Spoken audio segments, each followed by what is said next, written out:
আসসালামু আলাইকুম। আজকে আমি কথা বলব ডায়াবেটিক্স নিয়ে। ডায়াবেটিক্সের সাথে সম্পর্কিত এমন একটি বিষয় নিয়ে যেটা অনেক সময় আনরিজলভড বা আনসলভড মিস্ট্রি হিসেবে থেকে যায়। কিন্তু বিষয়টি অত্যন্ত গুরুত্বপূর্ণ। সেটা হচ্ছে ডিপ্রেশন। আমরা জানি ডায়াবেটিক্স এক ধরনের মেটাবলিক ডিসঅর্ডার। এটা একটা শরীরের রোগ। আর ডিপ্রেশন বা হতাশা এটা একটা মনের রোগ। বাস্তবে এই দুইটি কিন্তু একে অপরের সাথে ওতপ্রোতভাবে জড়িত। কিভাবে আসুন জেনে নিই। যখন দীর্ঘদিন রক্তে গ্লুকোজের মাত্রা বেশি থাকে শরীরে তখন ইনফ্লামেশন হয়। ইনফ্লামেশন তথা প্রদাহ। এই ইনফ্লামেশন আমাদের যে ব্রেইনে গিয়ে আমাদের যে হ্যাপি হরমোন সেরোটোনিন আর ডোপামিনের মতো যে নিউরোট্রান্সমিটারগুলো আছে এগুলোর ভারসাম্য নষ্ট করে দেয়। ফলে ডিপ্রেশনের ঝুঁকি বেড়ে যায়। আবার ডায়াবেটিক্সে ইনসুলিন রেজিস্ট্যান্সের কারণে মনেও মস্তিষ্কেও কিন্তু প্রভাব ফেলে।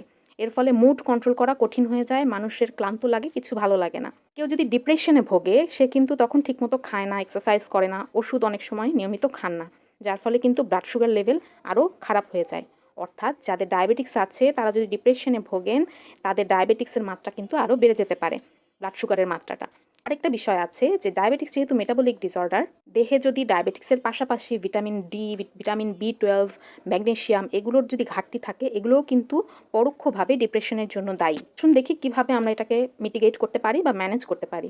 খাবারের দিকে খেয়াল রাখতে হবে। ডায়াবেটিক্সের থাম্ব রুল যেটা, লো গ্লাইসেমিক ইন্ডেক্সযুক্ত খাবারগুলো খেতে বলা হয় যাতে রক্তের শর্করা দ্রুত বাড়ে বা না কমে।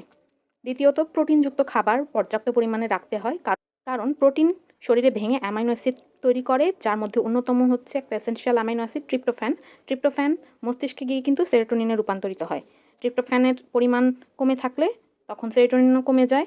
আরেকটা বিষয় আছে কিন্তু, এই ট্রিপ্টোফ্যান মস্তিষ্কে ঢুকতে আমাদের কিন্তু কার্বোহাইড্রেটেরও সহায়তা লাগে।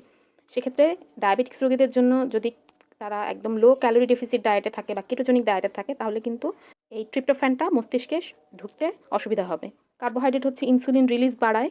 ইনসুলিন অন্যান্য অ্যামাইনো অ্যাসিডকে মাসেলে পাঠায়, ফলে ট্রিপ্টোফ্যান সহজে ব্রেইনে ঢুকতে পারে। এজন্য প্রোটিন এবং কার্বোহাইড্রেট সহকারে যে ব্যালেন্স মিল এটা অনেক বেশি গুরুত্বপূর্ণ।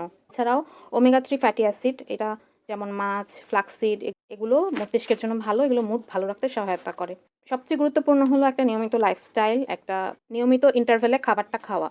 একটা মিল গ্রহণের পর অনেক গ্যাপ দিয়ে যে মিলগুলো গ্রহণ করা, এটা ডায়াবেটিক্স রোগীদের করা যাবে না। শেষে একটা কথা বলি যে ডায়াবেটিক্স ম্যানেজমেন্ট মানে কিন্তু শুধু সুগার কন্ট্রোল না, এটা হচ্ছে বডি, মাইন্ড, লাইফস্টাইল, এভরিথিং। যদি রোগীর মধ্যে ক্লান্ত ভাব, কাজে নিরুৎসাহিতা, তারপর খাওয়ার অনিয়ম এই ধরনের টেন্ডেন্সি দেখা যায় তখন কিন্তু ওষুধের পাশাপাশি মেন্টাল হেলথের দিকে গুরুত্ব দিতে হবে। ধন্যবাদ।